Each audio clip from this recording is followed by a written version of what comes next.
Welcome to Retro Machines. My name is Victor Bart and we're gonna do a teardown of this server.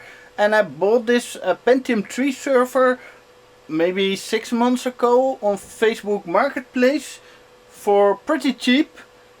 And let's see what's inside, because there's a hidden gem inside, and that's the motherboard.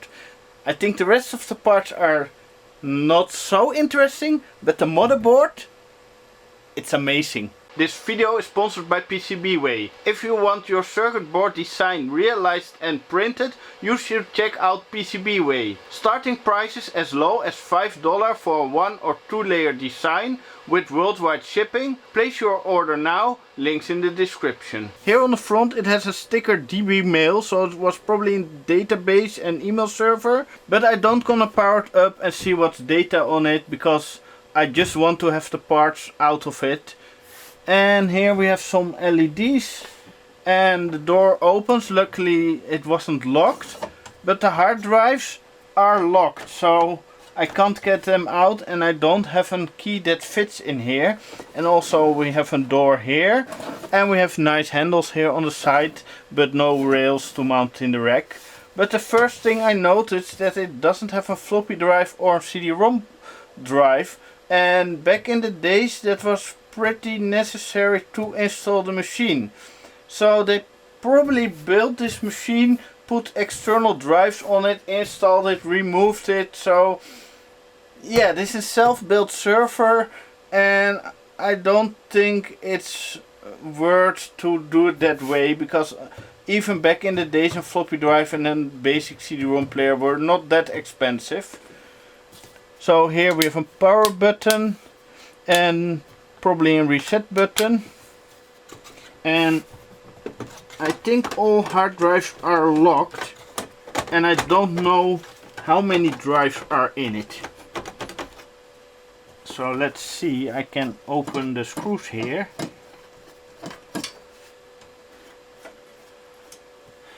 And then slide the drive bay out. And there's not much dust inside, only a little layer. So it probably ran in a data center or something that was pretty clean. So that's good to see. And the drives can be installed without special rails. And no IDE or floppy cables here, so there weren't any drives in it. If we take a look at the back, we have a power supply, network card, VGA, because the VGA is not on board, and on the motherboard we have PS2, USB 2 COM port and a parallel port, and no audio. So this is not a server motherboard with network on board and things like that. If we take a look inside, the first thing I noticed, it's really clean. There's not even dust under the CPU coolers, and there's a big SCSI cable here, and the SCSI card was already removed by myself.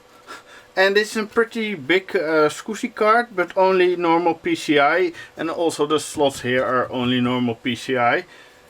And let's see what this is.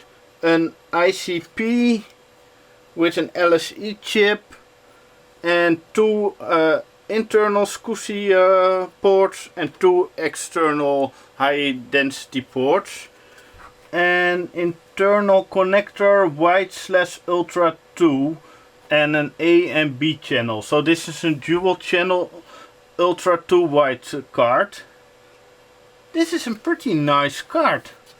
And we have 64 megabyte PC100 cache memory, and no battery backup or leaking stuff. So yeah, I think this is a pretty nice card to build your own server. Not sure how reliable it is in the long run, but it's a good card to have in the collection. Before I gonna tell you what motherboard it is with dual CPUs, let's take out the other cards, and I'm gonna use my iFixit kit today.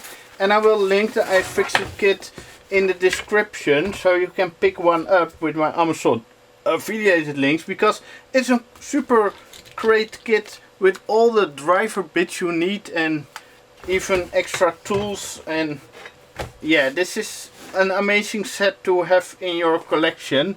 You will never find any screw anymore that you can't get out. Okay, I need to remove this screw here. Then I can take out the PCI cards here. Oh, and this screw. Oh, and here screw. So on this side it probably has a stand off on the motherboard, stand off to hold this bracket in place. And let's remove the little PCI cards for the signals. So you have two just PCI cards that go into the slots for the IRQ communication, and the rest is just via this slot. And let's see what kind of video card we have. An Alliance Semiconductor Promotion AT3D from 1997 with memory upgrade.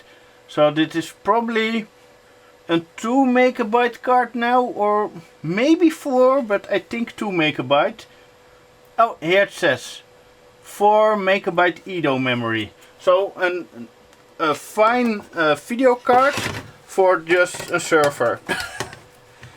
And I think back in the days I had a card like this as my first 2 megabyte PCI video card, and the 3D support with direct 3D and stuff like that was just horrible. So I upgraded to a Voodoo 2 after that. So this is another card that you're gonna use for gaming, because the colors were just mixed up, and yeah, it's a low budget card. But for a video card in a server it works fine. And let's see what kind of network card we have. I see that's a 3Com, that's always good because I love 3Com. They just work so great. And to be honest, this is the less cool 3Com card. This is a 3C905C TXM. And I prefer the B because the B has built-in drivers for Windows 2000 and this one hasn't. So this one is more of a headache to install than if it's built in. But it's a good card to have. So yeah, it will stay in my collection. But I prefer the B version to put in machines. Oh, this power supply has a really long cable. And the power supply itself is an Emax, and it's 300 watt. So that is pretty nice. And I only see a 20 pin ATX, and for so far I can see I don't have any Pentium 4 connectors. So this machine was probably built before that came out. We have 4 8cm fans, and they are Sunon fans, and I have really good experience with Sunon fans. They keep working, they are just super solid. So probably if I power this machine up someday, the fans are still fine. And here even a big PC speaker unit. So this is a pretty nice case, but not sure if I gonna keep it. Let's disconnect the cables here on the motherboard, because I gonna take out the motherboard and then I gonna test it. So let's also take out the SCSI cable, and we have a SCSI cable with 3 86 pin connectors for hard drives and 1 to the controller, but no termination on it. So this is not an ideal SCSI cable. It works, but I prefer the one with a terminator, or with the extra little cable and then that you can put the terminator here. Otherwise you put the cable in the hard drive and then the terminator is dangling around. And on the SCSI backplane we also have a short SCSI cable to connect the two sides of the drives. So what you also can do is probably split it up over 2 SCSI channels.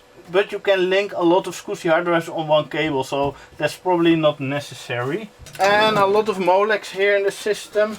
And even an extra PCB here for the fans. Yeah, let's take out the motherboard and then take a close look what we have, because I think it's a really epic find.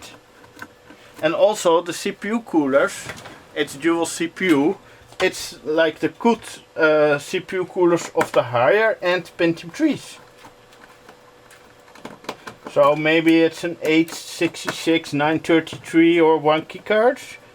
I hope dual 1 keycards, because that's just a nice combination.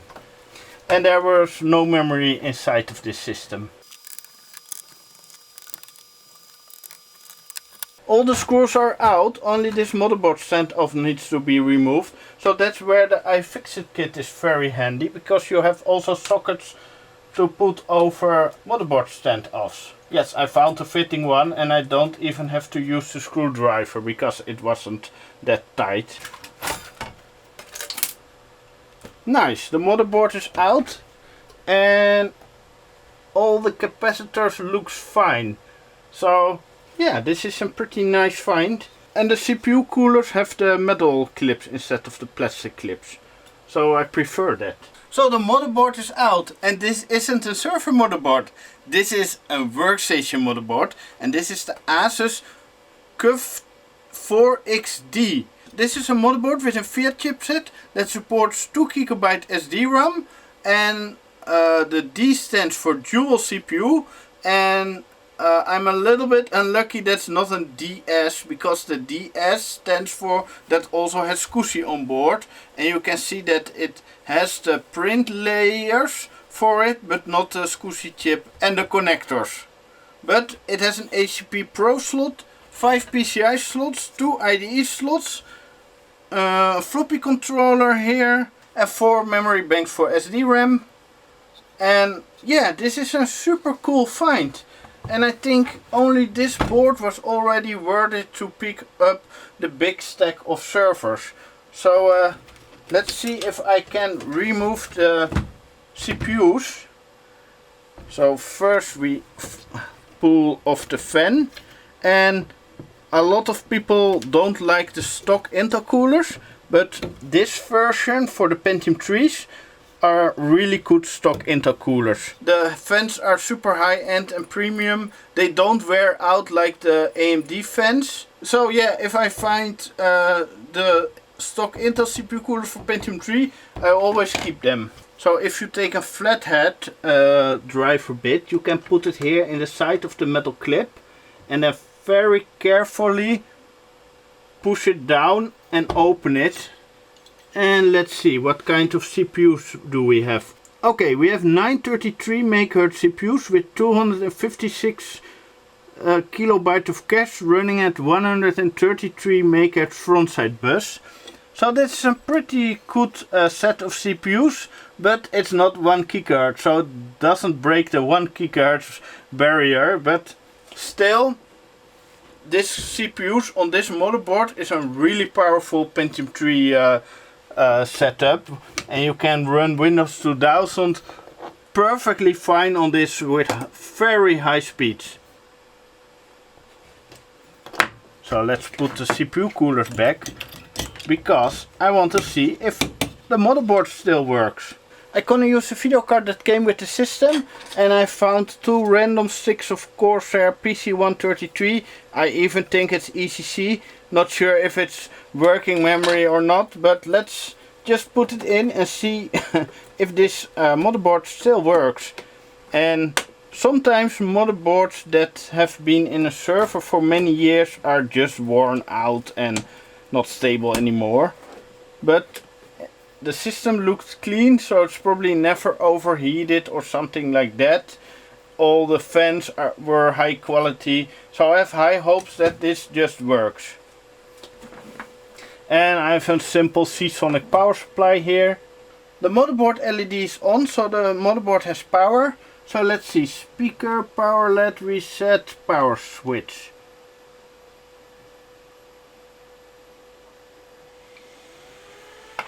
Okay, both fans are spinning.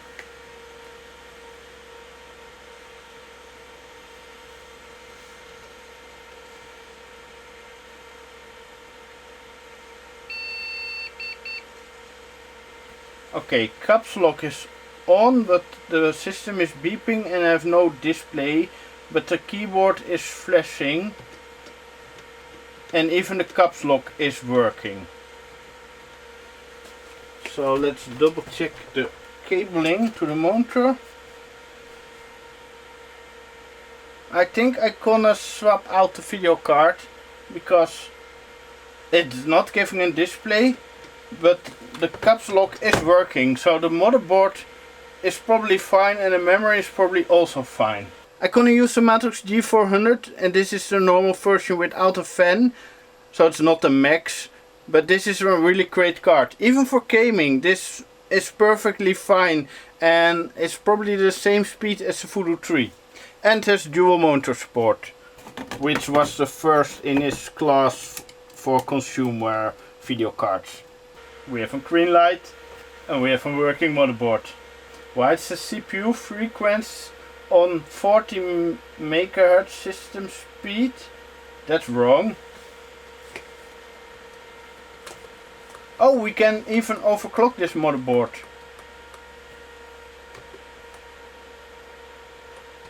With a lot of options.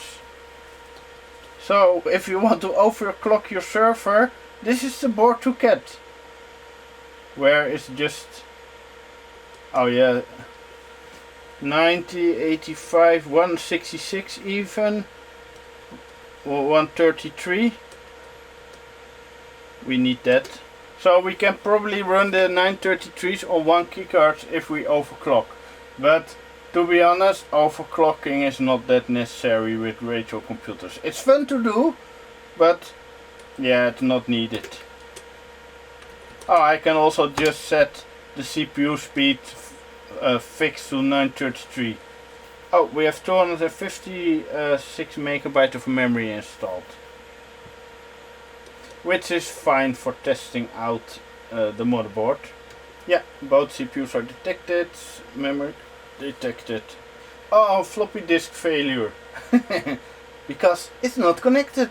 And probably the BIOS battery is empty. Boot disk failure, but no other errors. So yeah, awesome. So we have a working motherboard with dual Pentium 3 933s. Yes, this is just an amazing board. But I probably don't gonna use it because it doesn't have SCSI on board. Yeah, it's simple. No SCSI on board, I don't want to use it. So yeah, I really prefer a board like this. Even it's way slower with dual Pentium, what is it? Pentium 3 450s. But look at this beautiful SCSI connector and this beautiful SCSI chip. So I probably gonna put this motherboard for sale to one of my Patreons or maybe to one of you, because I don't gonna use it. I have enough dual Pentium 3 motherboards, the big Titan Thunder boards. So this board with a VIA chipset and without SCSI is not so interesting for myself. But to build a workstation, this is one of the great boards to get, because it's just super fast. It can support a lot of memory. Also without ECC it works. Just slap in 133 MHz sticks and you're good to go. And also gaming works pretty well on this machine like that, because you can run a good video card.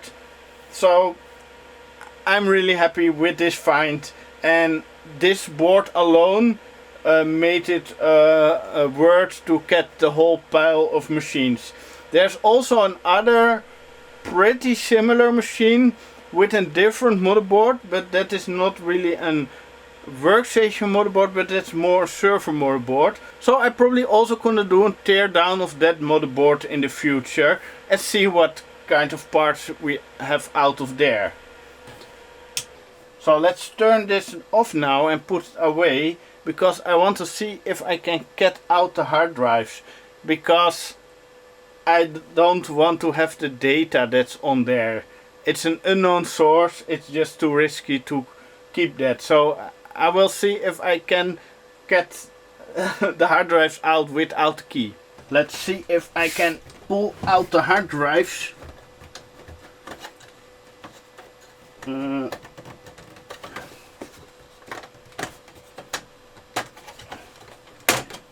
Oh!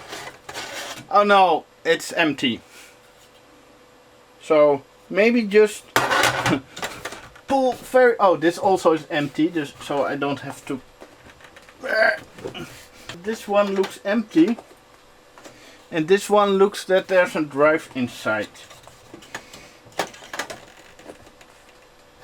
Let's see how the mechanism works. Oh, there's a lock here on the side, so this one isn't locked. It's just this step here.